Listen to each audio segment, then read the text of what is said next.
থাইল্যান্ডের রাজধানী ব্যাংককের রাস্তায় বিশাল শৃঙ্খল সৃষ্টি হয়েছে। 24 সেপ্টেম্বর সকালে আকস্মিক এই নাটকীয় ও ভয়াবহ দৃশ্য দেখা যায়।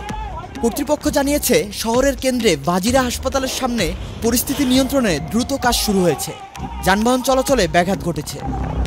শৃঙ্খলটি 50 মিটার বা 164 ফুট গভীর এবং প্রায় 900 বর্গমিটার বিস্তৃত। সোশ্যাল মিডিয়ায় ছড়িয়ে পড়া ফুটেজে দেখা গেছে, ড্রেনেজ পাইপ থেকে পানি বের হচ্ছে এবং বিদ্যুতের খুঁটি টেনে নিয়ে রাস্তাটি ধীরে ধীরে ডুবে যাচ্ছে। প্রধানমন্ত্রী আনুতিন চানভিরাকুল বলেন, একটি ভূগর্ভস্থ ট্রেন নির্মাণের সময় ময়লা ঢলে পড়ছিল। ভাগ্যক্রমে কারো মৃত্যু বা কেউ আহত হয়নি।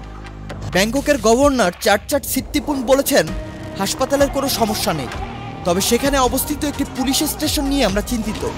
শৃঙ্খলটি এখনও বিপজ্জনক, জনসাধারণকে সরিয়ে নেওয়া হয়েছে। বর্তমানে কর্তৃপক্ষ রাস্তায় চলাচল বন্ধ করে দিয়েছে। ঘটনাস্থল পর্যবেক্ষণ করে দেখা হচ্ছে। মারুফুজ্জামান, চ্যানেল আই। LME সার্টিফাইড বিশ্বসেরা কপারে তৈরি ওয়ালটন কেবলস, যা আপনার স্থাপনাকে রাখবে সব সময় নিরাপদ।